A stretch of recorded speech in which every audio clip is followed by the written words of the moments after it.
오늘은 맡은 자라는 제목으로 함께 말씀을 생각해 보겠습니다. 지난번에 아마 그 사역자에 대한 설교를 한번 한 적이 있습니다.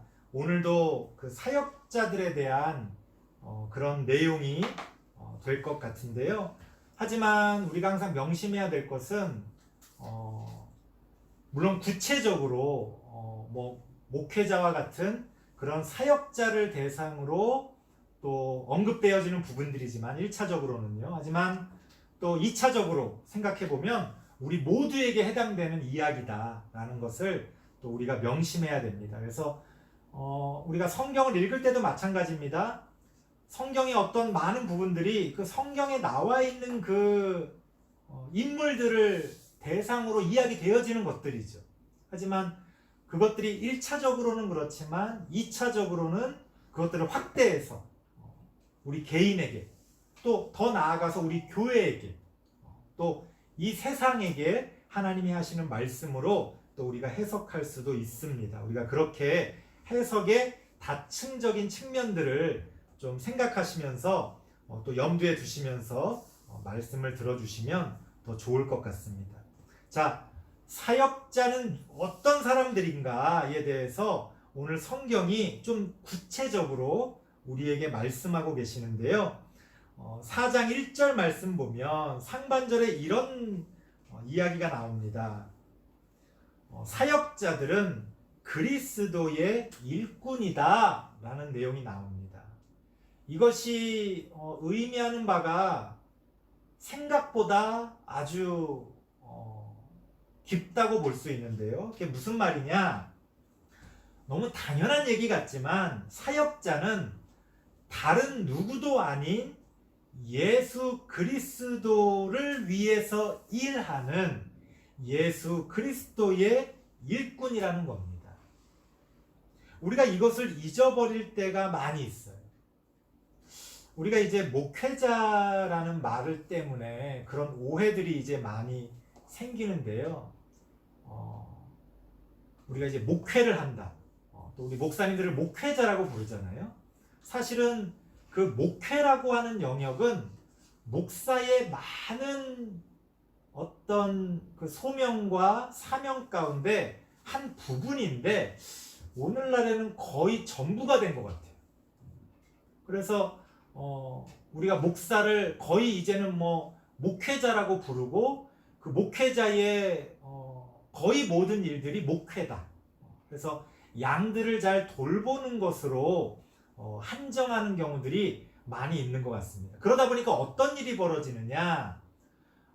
목사의 일이 어떤 사역자의 일이 그 성도들을 위한 소위 말해서 양이라고 하는 성도들을 돌보기 위한 일들로 다 채워진다는 거예요. 그러면 어떤 일이 벌어집니까? 본래 사역자는 예수 그리스도를 위한 일꾼인데 이게 이제 역전되는 거예요. 양들을 위한, 성도들을 위한 일꾼처럼 이게 이제 주객이 전도되는 일들이 벌어집니다.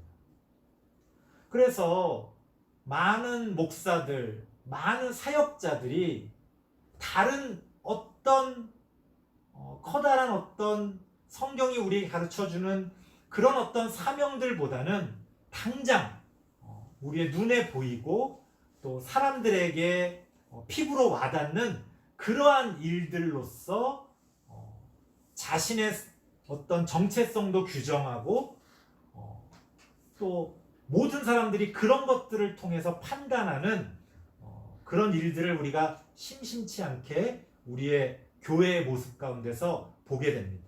하지만 그거는 뭔가 아예 틀린 거는 아니지만 뭔가 배보다 배꼽이 커진 좀 이상한 일이라는 거예요.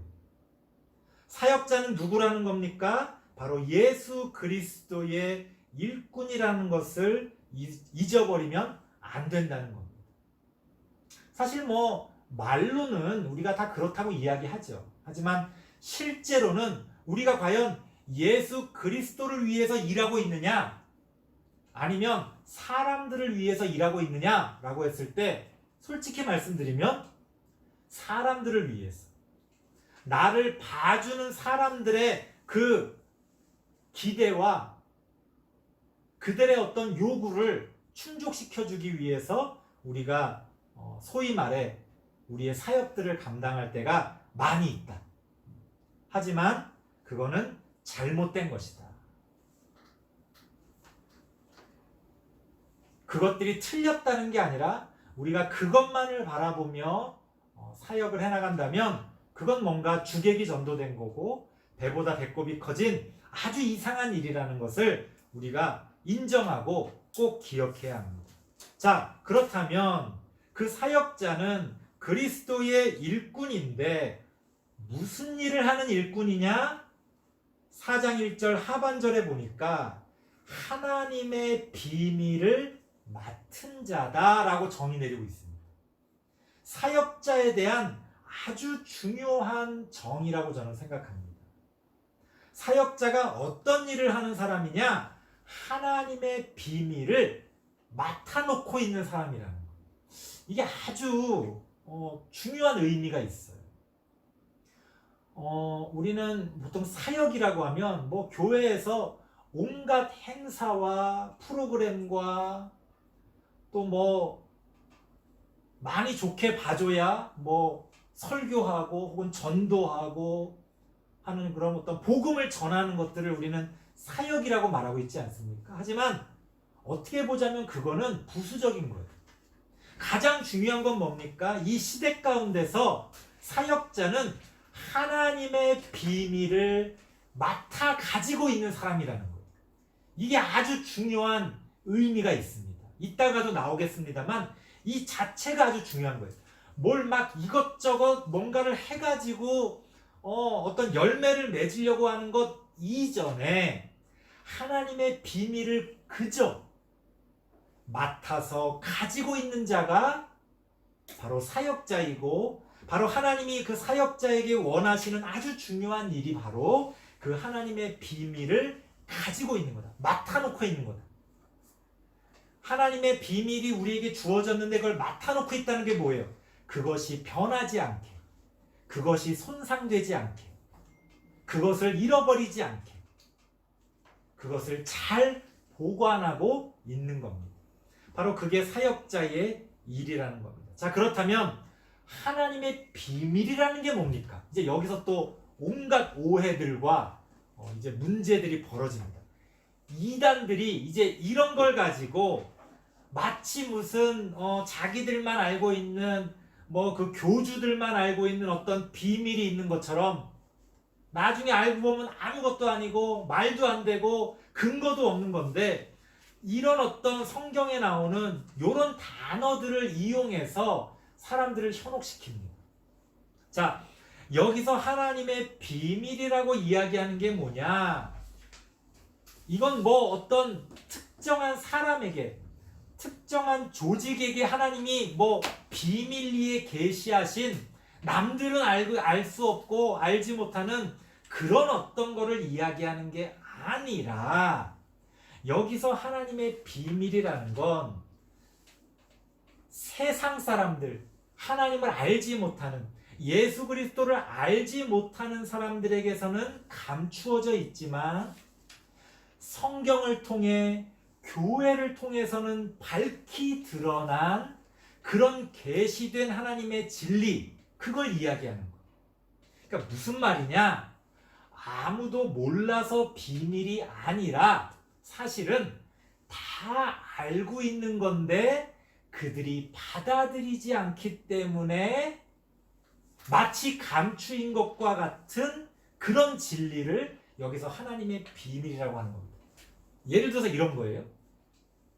예수 이름 다 알죠. 교회 다니지 않는 사람들도 알잖아요.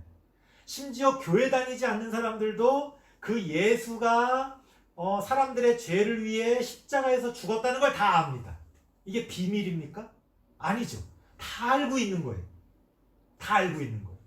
그런데 그 의미, 그 의미의 무게, 그것이 가지고 있는 이 세상을 완전히 관통하고 이 세상의 근본을 흔드는 그 놀라운 그 진리의 의미는 감추어져 있죠.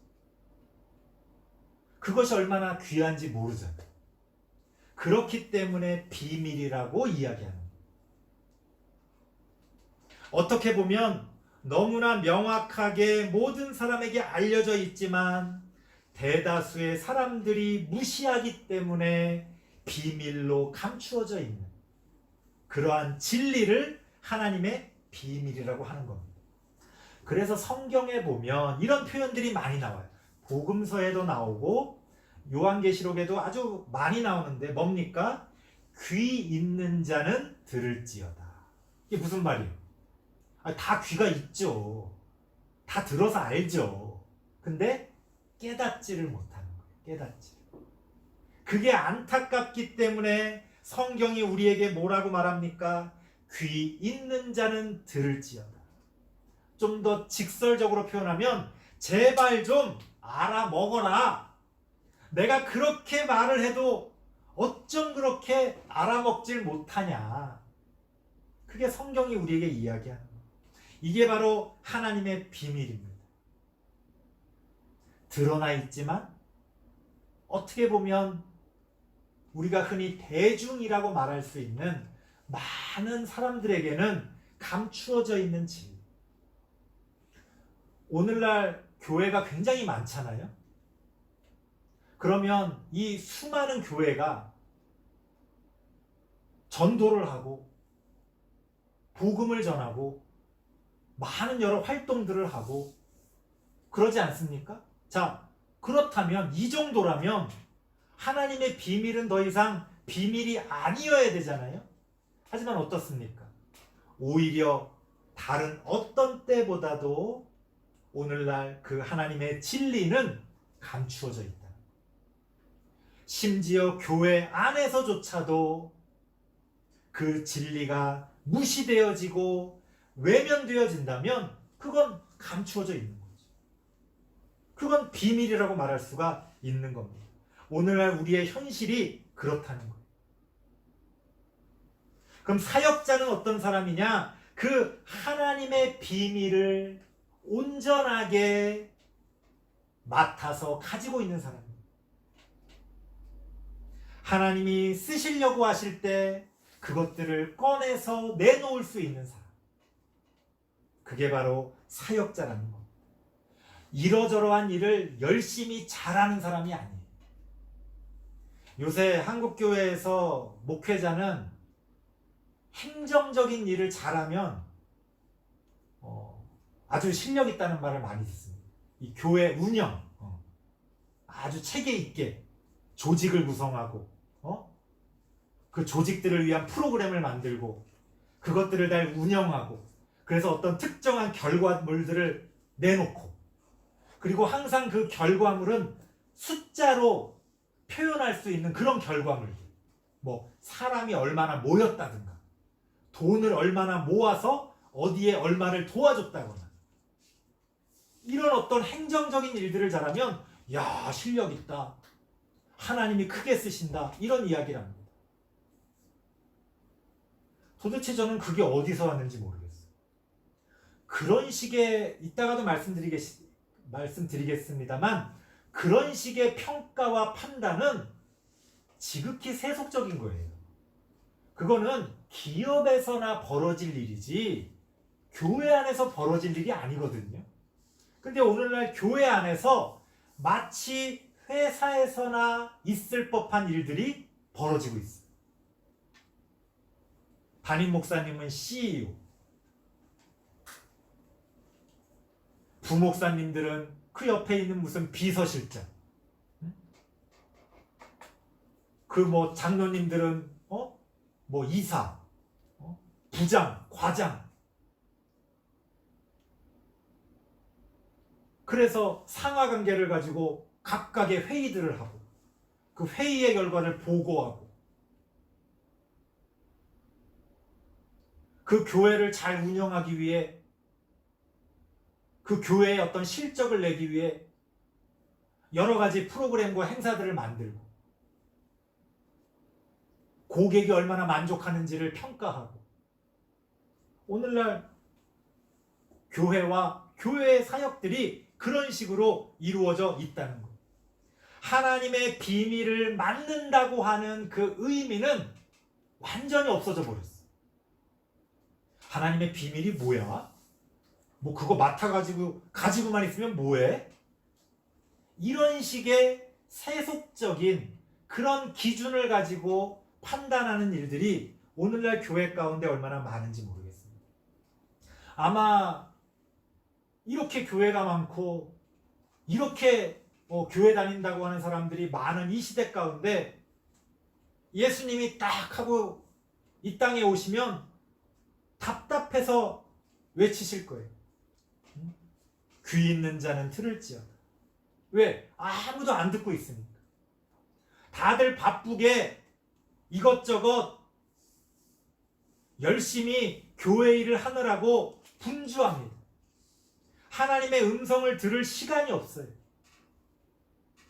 하나님의 비밀이 무엇인지를 확인해 볼 여유가 없어요.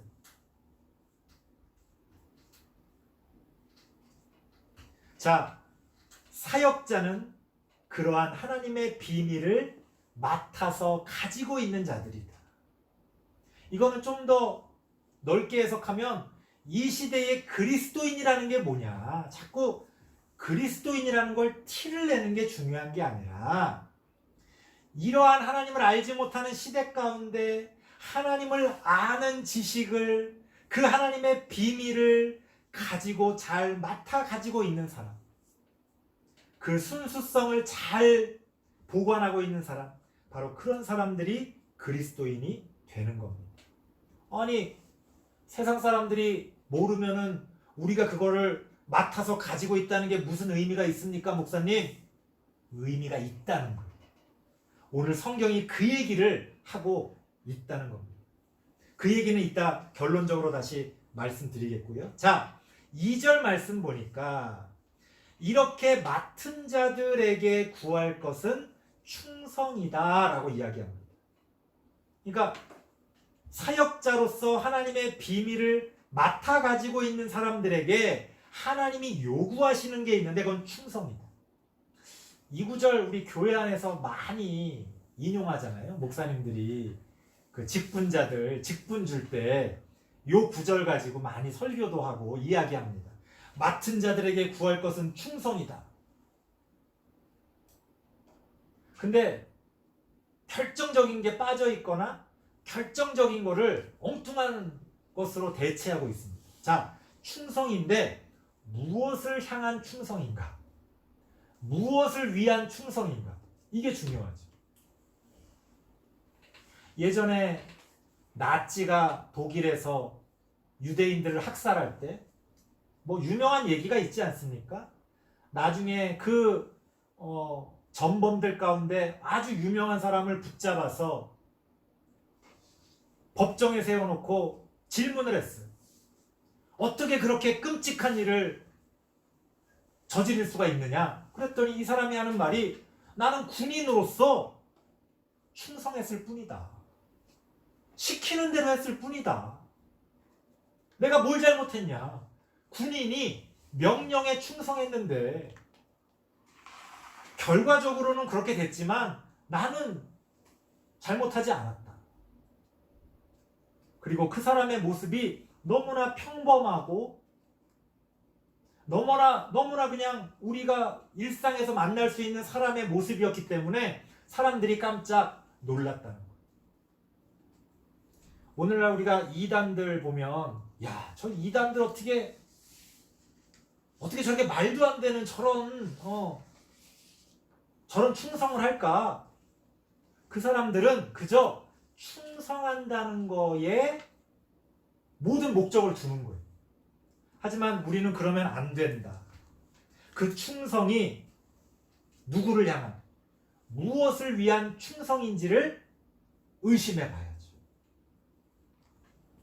앞서 나오는 것들과 연결해서 생각해 보면 맡은 자들에게 구할 것은 충성인데 그러면 무엇을 위한 충성입니까? 그 앞서 1절 말씀과 연결해서 생각해 보면 바로 하나님의 비밀을 맡아 가지고 있는 것에 대한 충성이지.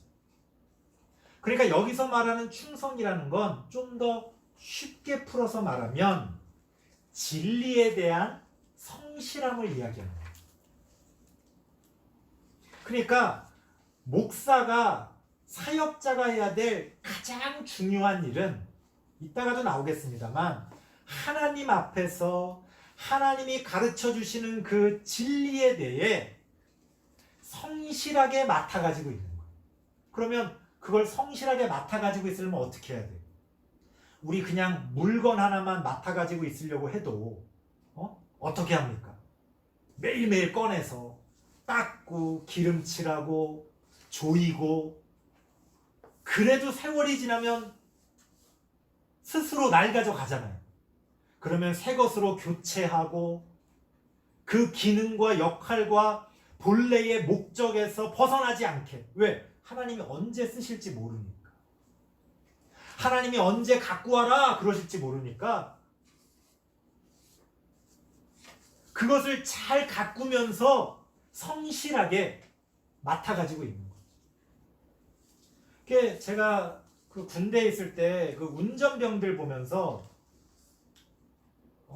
좀 짬밥이 없을 때는, 좀 계급이 낮았을 때는, 야, 저 운전병들 진짜 편하다. 훈련도 안 해. 그냥 맨날 운전만 하면 되니까 세상 저렇게 편한 일이 어딨나 이렇게 생각했어요. 근데 나중에 좀 계급이 올라가고 좀 짬밥이 생기고 그 이제 운전병들하고 좀 친해져서 그 운전병들이 하는 일들을 이렇게 가서 본 적이 있었는데, 세상에 그 사람들이 운전하면서 일하는 건 잠깐이야. 그 나머지 시간을 뭘 하느냐? 자기 대장이 자기를 언제 부를지 모르니까 계속 그 자동차를 관리하면서 대기하고 있는 거예요. 그러니까 운전병이라는 건 사실은 운전하는 사람이 아니에요. 그 차량을 맡은 자야. 그 차량을 맡은 자. 모든 책임이 그 운전병한테 있어요. 물론 이제 정비병들과 같이 그것들을 합니다만, 그 차량이 언제든 자기 역할을 감당할 수 있도록 비가 오나 눈이 오나, 예를 들어서 겨울 같은 때는 뭐 군대 차량이 얼마나 낡았습니까? 뭐 제가 군대 생활할 때는 6.25 때 쓰던 그런 찝차도 보관하고 있었으니까. 그거 꺼내가지고 다 분해해가지고 하는 일이 그거예요. 다 기름칠하고 다시 조립하고 언제든 쓸 수 있게. 그거를 맡아가지고 있는데, 맡아가지고 있다는 말이 그저 가지고만 있는 게 아니에요. 어디 처박아 놓고 나 그거 맡아가지고 있어, 이게 아니라는 겁니다. 그것이 자신의 역할을 잘 감당할 수 있도록 조이고 기름칠하고 닦고, 낡아서 못 쓰게 된 부분이 있으면 새 부품으로 교체하고, 그러다가 어느 한도가 와서 폐기해야 될 때도 오잖아요. 어느 시점이 오면 그 시대의 변환에 따라, 그러면 완전히 새로운 것으로 또 업그레이드하고, 이 모든 일들이 맡은 자들이 가지고 있어야 할 충성이라는 거죠. 그리고 그 충성은 바로 하나님이 우리에게 가르쳐 주시는 이 성경, 이 진리에 대한 성실함입니다. 그러니까 목사는 말할 것도 없고 사역자라고 부를 만한, 그러니까 보통 사역자라는 건 하나님의 말씀을 어떤 식으로든 전하는 사람들이잖아요. 이 사람들이 가장 중요하게 생각해야 될 충성은 사람에 대한 충성이 아니라 진리에 대한 충성이라는 거. 그 진리가 그 시대에 맞게 자신의 역할들을 감당할 수 있도록 끊임없이 갈고 닦아야 된다는 거. 그러니까 이건 뭐 제 생각입니다만, 목사는 하나님의 말씀을 공부하는 사람이에요. 가르치는 사람이 아니야, 사실은. 가르치는 건 잠깐이잖아요. 일주일에 이 1시간 설교하는 거잖아요. 아무리 설교를 많이 한다고 그래도 그걸 시간으로 합쳐보면 몇 시간이나 되겠습니까? 일주일에. 얼마 안 돼요. 그럼 나머지 시간은 뭐 하는 거예요? 공부하는 거죠. 그 진리를 갈고 닦는 거예요. 하지만 오늘날 우리는 그 진리는 너무나 뻔하다고 생각하고 그저 그 진리를 가공해서 이리저리 써먹기 바쁘다는 거예요. 그 진리 자체는 어떻게 망가져가는지 알 수도 없고 그 진리를 포장했는데 포장지만 예쁠 뿐 그 안에 들어있는 진리가 더 이상 유통기한이 지났는지 상태가 어떤지 역할은 잘 감당할 수 있는 건지 뭐 자기 스스로도 써보질 않았으니까. 그러니까 그냥 포장지만 예쁘게 해서 파는 거예요. 그래서 요새 모든 사역자들의 능력이라는 건 포장 예쁘게 하는 능력. 그게 능력이에요. 그게. 알맹이는 어떻게 됐는지 아무도 몰라. 왜? 자기도 그걸 써보지 않았으니까. 아이들한테 어떤 음식을 하나 줄 때, 아이들한테 어떤 물건을 하나 줄 때도 부모의 입장에서 어떻습니까? 내가 먹어보고 문제가 없나? 내가 사용해보고 쓸만한가? 알고서 줘야지. 음식이 상했는지 제대로 기능을 하지도 않는지 확인도 해보지 않고 우리는 포장에만 신경 쓰고 있는 그런 엉뚱한 충성. 그러면서 자기는 그 맡은 것에 대해서 충성하고 있다는 거예요. 왜? 예쁘게 포장해서 저 이렇게 예쁘게 포장해서 이 물건이 이렇게 잘 팔렸어요. 이렇게 아주 많은 사람들에게 팔려 나갔어요. 하나님 앞에서는 아무 의미가 없는 거예요. 그래? 그 물건 상태는 어떠니? 예? 물건 상태요? 그건 처음에 받은 거 그대로죠. 저는 손 안 댔어요. 그게 말입니까? 손 안 댔다니. 아니 그 물건이 지금 어떤 상태인지 꺼내보지도 않았다는 얘기니까. 그러니까 오늘날 우리 이 한국교회의 모습들은 뭐냐면 진리를 입으로는 떠드는데 그 진리가 어떤 상태인지 어디에 있는지 그 진리로 무엇을 할 수 있는지 아무도 관심 없어. 그저 그 진리만 포장해서 그 진리를 그냥 마치 무슨 중개인처럼 많이 파는 데만 관심을 갖고 있는 그런 우리들의 모습입니다. 교회는요, 진리를 파는 곳이 아닙니다. 진리를 생산하는 곳입니다. 우리는 생산자지 판매자가 아니에요. 항상 그것을 우리는 잊어버리면 안 된다. 하나님이 우리에게 요구하시는 충성은 바로 끝까지 포기하지 않고 하나님의 진리를 맡아서 가지고 있는 것이다. 자, 이것과 연결해서 그렇다면 하나님은 우리 사역자의 이러한 일을 무엇으로 판단하시는가? 3절 말씀 보면 사도 바울이 좀 되게 교만한 것 같은 얘기를 해요. 내가 너희에게나 다른 사람에게 판단받는 것이 아주 작은 일이다. 난 너희들의 판단 별로 그렇게 중요하게 생각하지 않는다. 니들이 뭔데 나를 판단하냐? 되게 교만하게 느껴지잖아요. 이건 교만한 얘기가 아닙니다. 자신이 사역자로서 가지고 있는 그 사역자의 정체성 때문에 나오는 말이에요. 무슨 얘기입니까? 사역자는 하나님의 비밀을 맡아서 가지고 있는 사람이기 때문에 사람에게 판단받지 않는다는 거예요. 왜? 사람하고는 상관이 없는 거니까. 아니, 나랑 상관없는 사람한테 무슨 판단을 받습니까? 그렇지 않아요? 그럼 말이 안 되는 거지. 4절 말씀 보니까 뭐라고 이야기합니까? 다만 나를 심판하시리는 주시니라. 오직 하나님만이, 오직 예수만이 나를 판단할 수 있다고 사도 바울이 이야기합니다. 자, 그렇기 때문에 5절 말씀 보니까 그러므로 때가 이르기 전 곧 주께서 오시기까지 아무것도 판단하지 말라 이렇게 말합니다.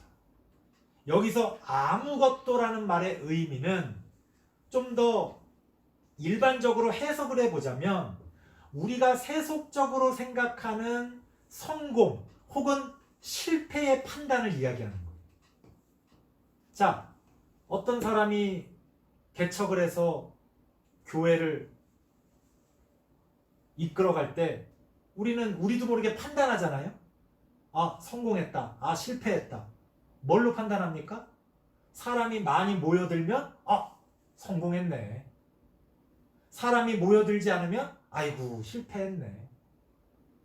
우리 그렇게 판단하죠. 그런 세속적인 판단이 사실은 아무런 의미가 없다는 거예요. 그런 식으로 사역자의 사역을 판단하지 말아라. 왜? 하나님이 판단하시기 때문에 그렇죠. 그럼 하나님은 어떻게 판단하시느냐? 그 하반절에 보니까 그가 어둠에 감추인 것들을 드러내고 마음의 뜻을 나타내시리니 그때에 각 사람에게 하나님으로부터 칭찬이 있으리라. 하나님의 판단은 놀랍습니다. 하나님의 판단은 우리 마음의 뜻까지도 드러내서 판단하신다는 거예요. 무슨 말이에요? 우리가 어떤 물건을 산다고 할 때 우리는 그 사람의 태도와 또 그 사람이 주는 물건의 쓰임새를 보고 내가 잘 샀다. 아주 훌륭한 판매자야 라고 이야기합니다. 하지만 하나님은 그 사람의 판매자의 마음의 뜻, 숨은 동기까지도 판단하신다는 거예요. 겉으로는 고객님 너무 잘 어울리십니다. 속으로는 속으로는 다른 마음인데 사람들은 모르죠. 사람들은 겉으로 보여지는 것만 보고 그것만 갖고 판단한다 이거예요. 하지만 하나님은 그 사람의 속마음까지 판단하시니까 하나님의 심판이 얼마나 무섭고 놀랍습니까? 우리는 여전히 아니네 해도 겉으로 보여지는 것으로 판단하죠. 우리 연예인들 텔레비전에 이렇게 나오면 쉽게 판단하잖아요. 걔는 참 착한 것 같아. 어떻게 알아요, 착한지? 물론 실제로 착할 수 있죠. 하지만 아닌 경우도 엄청나게 드러나잖아요. 근데 우리는 너무 쉽게 판단해. 우리 목사님 너무 거룩하셔. 거룩하기는. 거룩은 고사하고 평범하기라도 했으면 감사하죠. 평범하지조차 않은 경우도 얼마나 많겠습니까? 오해하지 마세요. 그런 것들이 다 잘못됐다는 게 아니라 제 말은 우리가 쉽게 판단하는 그러한 판단은 아무 의미가 없다는 거예요. 하나님의 일을 하는 데 있어서 사역자로서 사람에게 판단받는 것은 아무런 의미가 없다. 그런 판단이 없을 수는 없겠지만 큰 의미를 줄 필요가 없다는 거예요. 그러니까 제가 지금 우리 교회는 크지 않잖아요. 그러니까 만약 누군가 저에게 당신은 실패했어 라고 말해도 저는 그렇게 개의치 않아요. 왜? 하나님이 보실 때 어떠한지가 중요하니까. 반대로 만약 어느 날 갑자기 또 제가 운이 튀어서 우리 교회가 엄청나게 큰 교회로 성장할 수도 있잖아요. 다들 믿기지 않는 표정이신데 믿는 분이 계시네요. 한 분 계십니다. 믿는 분이 한 분 나왔습니다. 하지만 대다수는 믿지 못하겠다는 표정인데, 자, 만약 그런 일이 벌어졌어도 이제 그때 진짜인지 가짜인지가 나오는 건데, 그렇게 됐어도 저는 사실은 저한테는 큰 의미가 없어요. 일만 많아질 뿐이죠. 사람이 많아지면. 그래서 솔직히 말씀드리면 제가 하나님 앞에서 하나님의 비밀을 맡은 자로서 사역을 해나가는 데 있어서는 어떤 면에서 보면 저는 교회가 큰 것보다는 안 큰 게 저 개인적으로는 더 좋아요. 더 공부할 시간도 많고 더 하나님께 집중할 시간이 많으니까. 사람이 많아지면 어떻습니까? 하나님에 집중할 시간보다 사람에게 집중해야 될 시간이 더 많아지잖아요. 그러니까 저는 목사들이 왜 교회를 키우려고 자꾸 노력하는지 모르겠어요. 막 밥을 못 먹을 정도로 어렵다면 하나님 밥은 먹여주셔야죠. 그 정도는 좀 우리 교회를 키워주세요.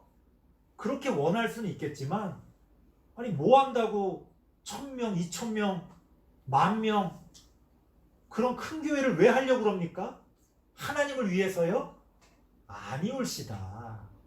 자신의 영광을 위해서 하는 거죠. 내가 큰 교회를 목회하는 게 하나님의 영광과 무슨 상관입니까? 내가 큰 교회를 하고 내가 큰 돈을 벌고 그래야 하나님이 영광 받는 겁니까? 아니에요. 하나님의 영광은 우리의 그런 처지와는 상관없이 얼마든지 다른 것들을 통해 하나님은 영광 받으신다는 것. 그래서 하나님은 우리의 마음의 뜻까지도 판단하시고 심판하신다. 그렇게 성경은 우리에게 이야기하고 있습니다.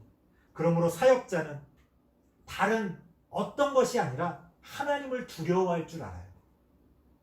사역자뿐 아니라 우리 모든 그리스도인은 사람을 두려워하는 것이 아니라 하나님을 두려워할 줄 알아요. 사람들의 시선, 사람들의 판단, 거기에 영향을 받고 그걸 무서워할 것이 아니라 하나님의 시선, 하나님의 판단, 눈에 보이지 않지만 그것을 두려워할 줄 아는 사람이 진정한 사역자이고 진정한 그리스도인입니다. 믿음이 있다는 것은 뭐냐? 믿음의 삶이라는 건 뭐냐? 바로 거기에 달려있는 것. 세상을, 사람을 두려워하는 것이 아니라 눈에 보이지 않는 하나님을 두려워할 줄 아는 마음. 그것이 바로 기독교 신앙입니다. 우리 모두 하나님을 두려워할 줄 아는, 하나님의 판단을 두려워할 줄 아는 그런 하나님의 비밀을 맡은 자로서 하나님 앞에 세움 받으실 수 있기를 간절히 바랍니다. 기도하겠습니다. 하나님 감사합니다. 우리 모두 하나님의 비밀을 맡은 자로서 그 하나님의 진리를 충성되게 잘 간직하고 갈고 닦기를 원합니다. 하나님이 쓰신다 하실 때에 바르게 쓰임받을 수 있는 우리가 되어지기를 원합니다. 엉뚱한 곳에 엉뚱하게 사용하며 자신들의 영광을 하나님의 영광으로 바꿔치기 하는 그런 가짜 기독교의 모습, 가짜 신앙의 모습에서 이제는 우리가 벗어나게 하시고 하나님을 진정으로 두려워하며 하나님 앞에서 우리의 모든 것들을 판단하며 열매 맺어가는 우리 모두가 되어질 수 있도록 하나님 함께하여 주시옵소서. 예수님의 이름으로 기도드리옵나이다. 아멘.